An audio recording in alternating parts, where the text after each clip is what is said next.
Hello everyone, welcome back to the channel. तो आज हम रेफ्यूजी शिप पे बात करेंगे। Written by Lorna Dee Cervantes या सर्वेंटीज, दो भी पढ़ो, दोनों ही सही जाता है। सर्वेंटीज CERVANTES या फिर सर्वेंटीज TES पे टीज बड़ी की मात्रा कर देना तो भी चलेगा। और अगर किसी को नोट चाहिए तो they can contact to me. ये रहा number, just a second, let me underline it for you. तो 9336903429 इस पे टेक्स्ट कर देना। I will give you the notes.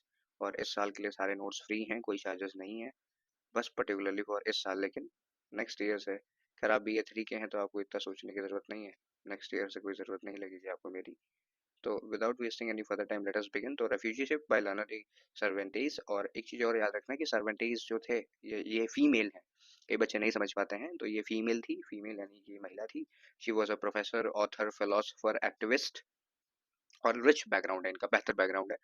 आप पढ़ सकते हैं, लेकिन वीडियो को छोटा रखने के लिए मैं उस पर नहीं जाऊंगा। और दिस वीडियो इज बाय प्रखर त्रिपाठी विच इज ऑब्वियसली मी। और the poem is prescribed in your BA3 syllabus of University of Allahabad, and you are watching Study with Prakhar. So without wasting any time, let us move to the central theme of the poem. Refugee ship, refugee का मतलब आपको पता होगा, refugee नाम की एक movie भी है। और अगर अगर किसी का साइंस बैकग्राउंड होगा BA से पहले, तो उसको ये भी मालूम होगा। साइंस बैकग्राउंड छोड़ो, आजकल तो 9th-10th में भी ये चीज़ें आ जाती हैं कि हाइड्रोजन जो होता है, यानी कि पीरियोडिक टेबल का जो नंबर 1 का एलिमेंट होता है, that is also known as rogue element या फिर रेफ्यूजी एलिमेंट, क्योंकि उसकी कोई फिक्स पोजीशन नहीं है। तो यहाँ पे रेफ्यूजी शिप का भी मतलब यही है कि इनके इनकी कोई फिक्स्ड आइडेंटिटी नहीं है, इनके पास कोई फिक्स्ड पोजीशन नहीं है। अगर देखा जाए तो मुकम्मल तौर पे इनके पास घर तो है, लेकिन इनके पास अपनी खुद की कोई आइडेंटिटी नहीं है। यानी दे आर ऑल्सो रोमिंग या वैंडरिंग या फिर living at a place like a refugee, refugee की तरह ये अपना जीवन यापन कर रहे हैं।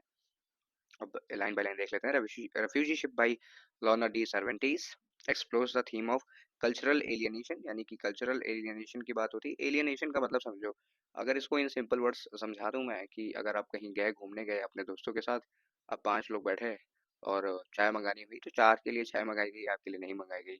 4 के लिए खाना मंगाया, आपके लिए नहीं मंगाया गया, जबकि आप वहाँ प्रेजेंट हैं। यानी कि you are present at that time, आप वहाँ पे प्रेजेंट है, फिर भी आपको ऐसा फील करा दिया गया कि आप एग्जिस्ट नहीं करते हैं। तो that is alienation. And identity crisis, identity crisis यानी कि आपकी खुद की कोई पहचान नहीं है। You depend on others for your identity.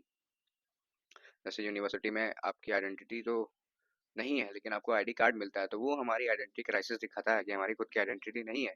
खैर, ये तो इंस्टीट्यूशनल तौर तरीके हैं जिसके ऊपर हमें अमल करना ही पड़ेगा, बाकी हमारे पास कोई और ऑप्शन नहीं है। The speaker feels disconnected from their heritage. यानी कि हमारे जो स्पीकर हैं, यानी हमारी जो पोएट हैं, वो डिसकनेक्टेड फील करती हैं अपने खुद के हेरिटेज से।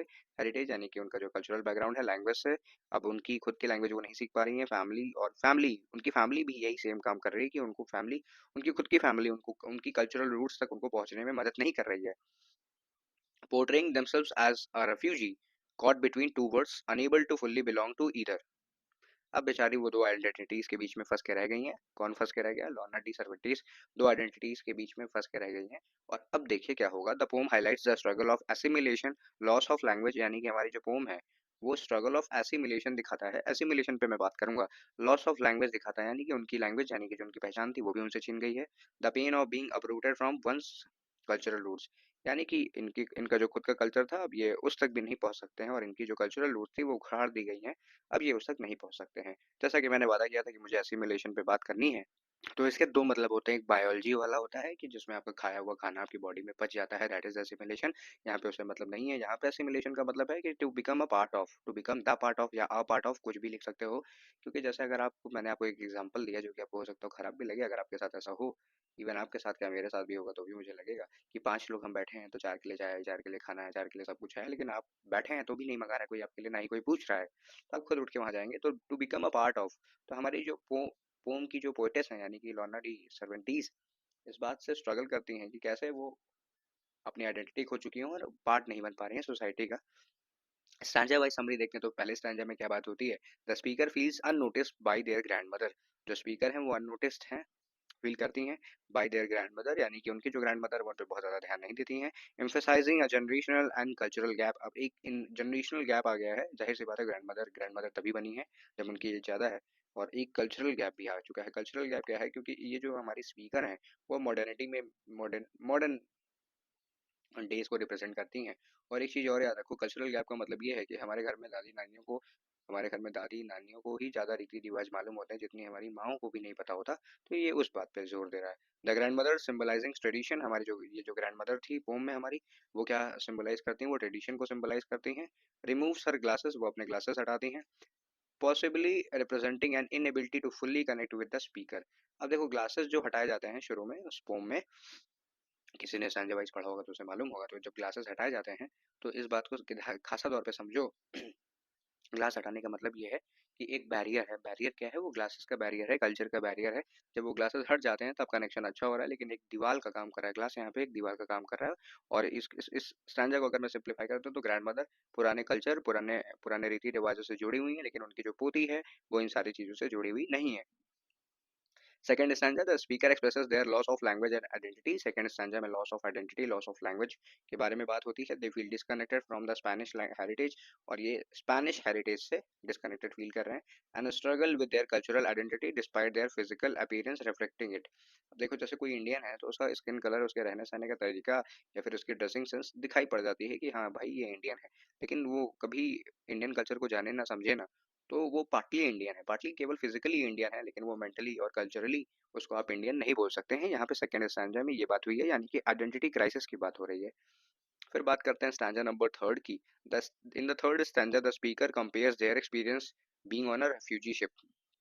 थर्ड स्टैंजा में वो स्पीकर जो है हमारे, यानी कि जो सर्वेंटीज हैं, वो बोल रही हैं कि हमारा एक्सपीरियंस एक रेफ्यूजी शिप के जैसा हो गया है, कि हम कभी भी अपने अपने कह सकते हैं कि हार्बर पे या पोर्ट पे पहुंचेंगे ही नहीं हमें, क्योंकि हमारी जो तालीम हुई है, हमें जो इल्म मिली है, यानी हमारा जो एजुकेशन हो गया है, उस हिसाब से हम अपने कल्चरल बैकग्राउंड से बहुत दूर होते चले जाएंगे। और इसका मतलब ये है कि कभी भी हम अपने कल्चर तक पहुंच नहीं पाएंगे।